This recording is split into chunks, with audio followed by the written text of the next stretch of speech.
MNS news में मैं क्षितिजा आप सभी का स्वागत करती हूँ। आइए देखते हैं आज की कुछ ताजा तरीन खबरें। खबरों की ओर बढ़ने से पहले एक नजर डालते हैं हेडलाइंस पर।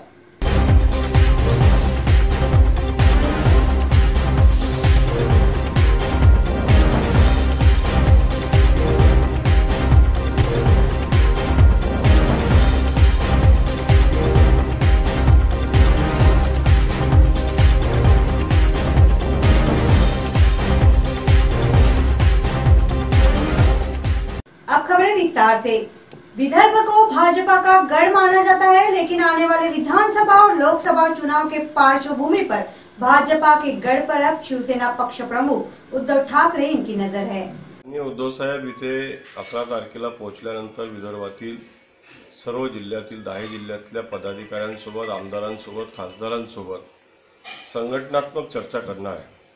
तसे ते नेहमी येत असतात आणि येऊन त्यांनी आजपर्यंत त्यांनी नागपूरमध्ये पूर्व विदर्भाच्या सर्व लोकांची, पक्ष कार्यकर्त्यांशी, जनतेसोबत, विशेषतः शेतकऱ्यांसोबत अनेकदा संवाद साधलेला आहे।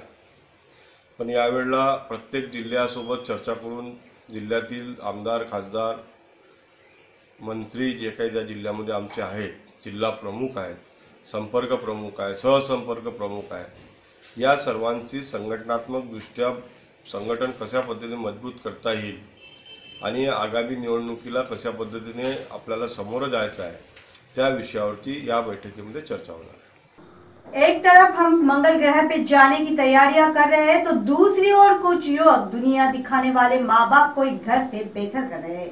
कुछ ऐसी वारदात मुंबई के एक वृद्ध चित्रकार के साथ हुई है, जहां बेटे ने बाप को किया घर से बेघर।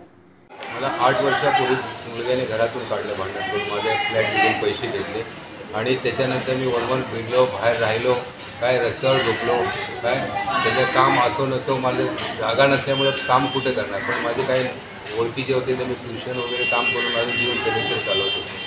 8 वर्षे गेले, पण एका माणसाने मला मॅडमचं नाव दिलं। ते बोलले की भारतीय लवेकर आहेत MLA, त्यांच्याकडे जा, तुझं काम होईल। तर तिथे गेल्यानंतर मॅडमला सगळी स्टोरी सांगितल्यानंतर मॅडमने मला सहकार्य केलं, खाण्यापिण्याचं राहायचं बंदोबस्त केलं आणि त्याच्यानंतर पोलीसमध्ये कमिशनर कंप्लेंट करून मला सहकार्य केलं। मुलग्याला आणल्यानंतर बंद केलं। मुलगा बोलला की 1 महिन्यात तुम्हाला खाली करून देतो आणि त्याला सोडल्यानंतर परत तो पलट गेला। समजलं ना। विधान परिषद अमरावती स्थानिक स्वराज्य संस्था मतदार संघ चुनाव के नाम निर्देशन पत्र पीछे लेने की अंतिम तारीख सोमवार को खत्म हुई है, जिस कारण अब चुनाव भाजपा बनाम कांग्रेस के बीच होने हैं, जिसमें नजर आएगी पैसे की लड़ाई। विधान परिषदेच्या अमरावती स्थानिक मतदारसंघ कॉन्स्टिट्युएन्सी जी आहे त्या निवडणुकीमधील आज नामनिर्देशन पत्र मागे घेण्याचा शेवटचा दिवस होता।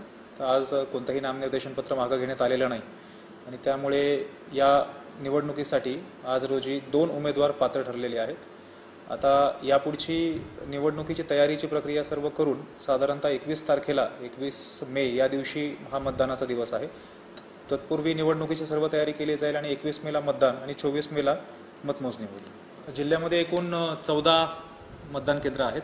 तालुक्याच्या ठिकाणी मोस्टली आपण मतदान केंद्र ठेवलेलं आहे आणि एकूण मतदारांची संख्या 489 आहे। तर मतदारांना मतदान केंद्रांची माहिती जी आहे ती माहिती व्हावी यासाठी ते मतदान केंद्र प्रसिद्ध करण्यात आलेली आहे। राजकीय पक्षांच्या प्रतिनिधींसोबत जी बैठक झाली त्यामध्येही मतदान केंद्रांच्या बाबत माहिती त्यांना देण्यात आली। 28 तारीख को होने वाले भंडारा गोंदिया लोकसभा क्षेत्र के पूर्व विधायक हेमंत पटले, इन्हें भाजपा की ओर से लोकसभा चुनाव की दावेदारी करने का मौका दिया गया है। बुधवार पटले नामांकन दर्ज करेंगे। खेळ खंडोबा होणे, निवडणुकीला स्ट्रॉंगली समोर जातोय आम्ही। ही निवडणूक केवळ मागची निवडणूक आणि ही निवडणूक ही केवळ भारतीय कोणी नेता आला ट्रान्सफर झाला तर संघटना जशी संघटना जशी आहे तशीच आहे। कोण इम्पोर्ट आणि एक्सपोर्ट नेत्यासोबत गेला नाहीये आणि त्यामुळं अशा नेत्यांच्या पाठीशी कोणी नाहीये। संपूर्ण संघटना एक दिलाने एक मत आणि आमच्याकरता सर्वांकरता आनंदाची गोष्ट आहे। बूथवरील सर्व आमच्या संघटनेच्या कार्यकर्त्यांनी। आज के बुलेटिन में यही रुकते हैं। ताजा खबरों के लिए आप देखते रहे MNS news. MNS news live खबरें देखने के लिए MNS Hindi app play store से डाउनलोड करें। नमस्कार।